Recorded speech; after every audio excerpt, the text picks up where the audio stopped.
I'd do a little news roundup video today. I'll be honest with you, I thought those days were behind me, at least for the next couple of months until the transfer tittle-tattle starts up again. Let's be fair, we are a little bit in deficit in terms of our transfer spend.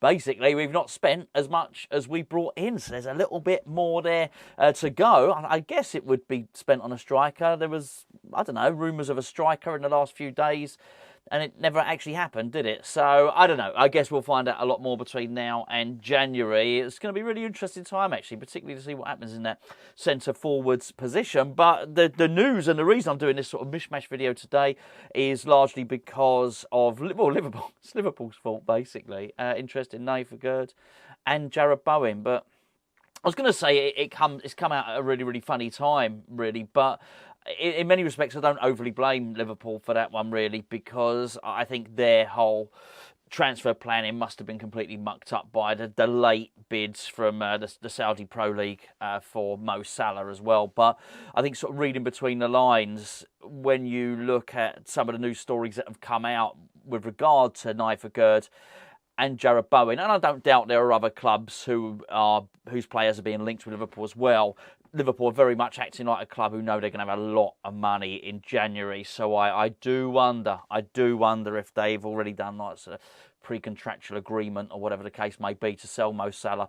If that's the case, I mean, we're all in trouble, really. I think there's a lot to be said for being able to price our players very high, but if they're going to get between 150 200 million, they can play well over the odds for both Nayef Aguerd and, of course, for Jarrod Bowen as well. I keep promising the Jarrod Bowen video on the contract. I sort of keep putting it off as well, sort of hoping it'll go away and we're going to hear some announcement. He's just signed a new contract. But we'll deal with it certainly before the Premier League season kicks off again at the upcoming weekend. I just want to say, before I go any further, I want to say a massive thank you to ETC Sports. A lot of you will see, well, their intro at the start. You'll see, I don't know, wherever I'm going to put it up, their logo up there.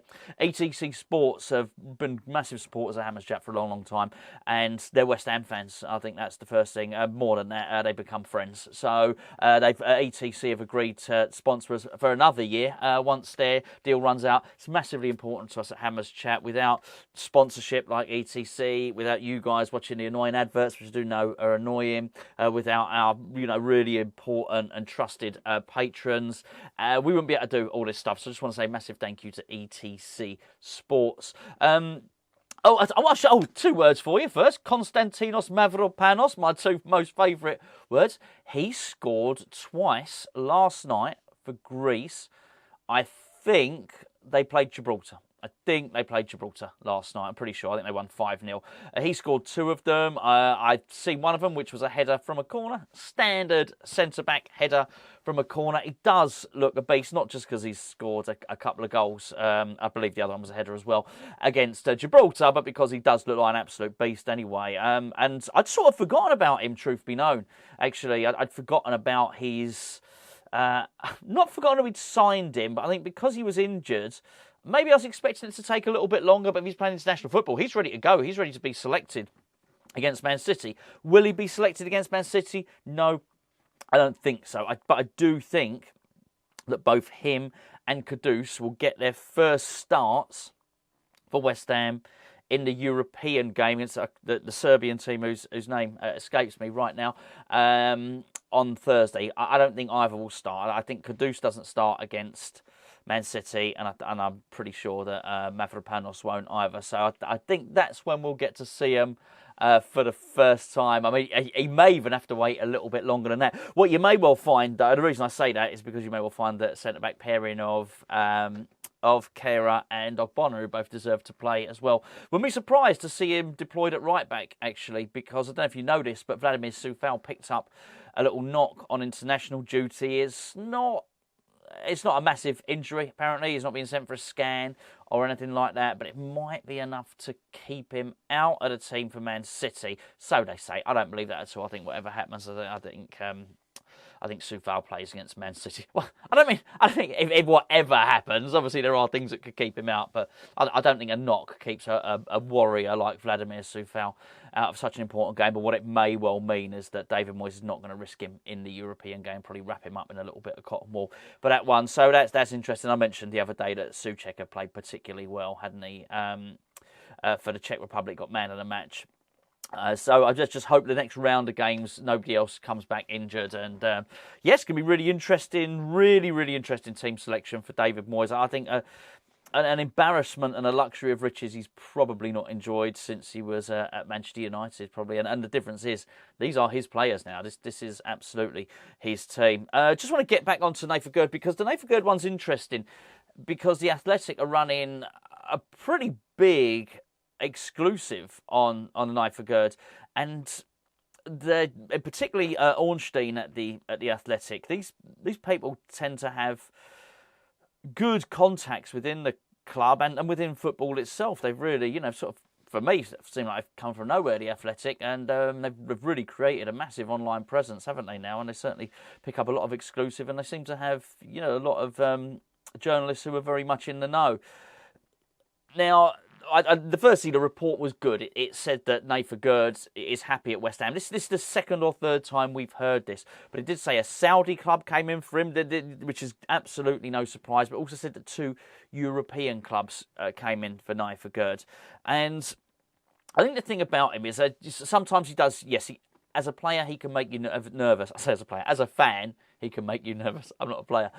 He can certainly make you nervous, but I do think he's part of the picture that David Moyes wants in terms of his long-range passing, and I just don't think we've fully seen that yet. So I do believe he's going to get better and better, but Nayef Aguerd's one of those players, when we do our player ratings, he can be an 8 out of 10, or he can have an absolute stinker and get a 4 out of 10, 3 out of 10, that sort of thing. So, or he can be the best player on the pitch. I think he sort of lacks the consistency of Kurt Zouma, but I still think he's a very important player for West Ham, so I do not want to see him go at all. I think we're yet to see the best of him, and I think as the team develops in terms of our counter-attacking style, he's going to be very, very important for it, and I would not at all be surprised come the end of the season that he's had some really important man of the match performances and some headed goals from corners, of course, and I think he'll get some assists as well. I'm not saying loads, but I think I don't be surprised if he gets an assist or two this season.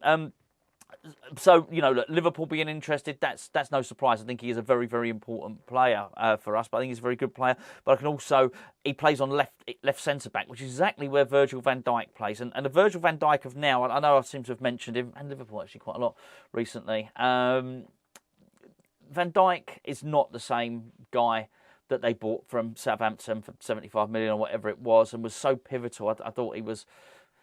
Not only was Van Dijk the best defender in the Premier League for at least 2 years, I think he's probably the best defender in Europe. And he was in that argument. I remember people saying, who has been the best central defender in Premier League era? Was it Tony Adams? Was it Sol Campbell? Was it Jaap Stam? Was it Vidic? Was it Ferdinand? Was it John Terry? And people were putting Van Dijk up alongside some of those centre-backs because he was that good. So let's be fair. I think he's not, number one, he's not there anymore, and number two, he gets injured an awful lot. So I can see the allure for Liverpool of getting a new left-sided centre-back in. That could be very, very important for them. So they like to play quite a high line. He's got excellent recovery speed. Aguerd, and he's the fastest person in our defence, which is another bloody reason not to sell him, by the way. So, look, can I see them being interested? Yes, I can. Oh, man, I guess it's one of the results of having a good team is that every transfer window there's going to be people interested in your players. And if you've got good players like Bowen, like Paquetá, like Aguerd, then there's going to be bigger teams after them. The one thing I would say that probably, I still worry about it and it still concerns me, but the one thing that probably insulates me from it a little bit more in most recent times is the fact that we seem to have got our act together in terms of purchasing players. So losing Aguerd, would that be a pain in the arse? Yeah, it would. But would we be able to highlight, identify and sign? All those three things are important, by the way. a replacement, a good replacement, yeah, I'm pretty confident. And I'd probably say the same about Bowen as well. Don't want to lose Jarrod Bowen. I really, really don't. But we'll discuss, as I say, we'll discuss him in the much promised other video. We'll discuss him as well. But yeah, I don't. It doesn't feel like it's the end of the world anymore if West Ham lose a player, as can be demonstrated by the sale of Declan. You know, I mean, because I've got to say, the more I think about Alvarez and Ward-Prowse, I'm very impressed with both of them. Really, really incredibly impressed with both of them. Not had a chance to be impressed, obviously, by Caduce and Mavropanos yet, but I tell you what, they've both gone away with their countries and done really, really well, haven't they? So I'm quite excited. I don't know if you heard Ruud Gullit the other day, he was some footballer, by the way. If you never saw Ruud Gullit play, wow, what a player. I still think to this day, the most complete footballer I've ever seen in my life. He could play centre-back, he could play full-back, he could play midfield, he could play on the wing, and he could play as a striker, and he was superb at all of them. What a player he was, by the way. I think you can find people better. I don't know why I'm digressing now, but might as well. I'm middle of the international break. You can find people better at dribbling, at shooting, at all that stuff, and you can find different players. But football is not just about dribbling or shooting or being. It's actually, you know, I wouldn't be surprised if Ruud Gullit could have gone in goal and be excellent. You know, that's how good he was. I really can't think. They used to say there was a player called John Charles, before my time. But they say John Charles was as good at centre half as he was at centre forward. I don't know. I didn't know. I couldn't remember. Obviously, we had our own Billy Bonds, who was pretty damn versatile, wasn't he? But yeah, Ruud Gullit was probably the best all-round footballer I've ever seen. In fact, I don't think I've ever seen another one who could play in every single position. I'm not talking about pushing big Dawson up for the play up front for 5 minutes, right? Wonderful player. Anyway, so he was talking about Caduce, and he was saying he was absolutely gutted that Ajax had lost him, and he was saying what a tremendous player he was. So it appears, whilst we might not have seen much of him ourselves, certainly in a claret and blue shirt, the official merchandise claret and blue shirt, obviously, not one of them fake ones, we haven't seen much of him ourselves. We'd be silly to discount the opinion of others, and the opinion seems to be of a lot of people who are very, very highly regarded in football, that we've got ourselves an excellent player. I look forward to seeing him, but as I said, I wouldn't expect to see him from the start against Manchester City.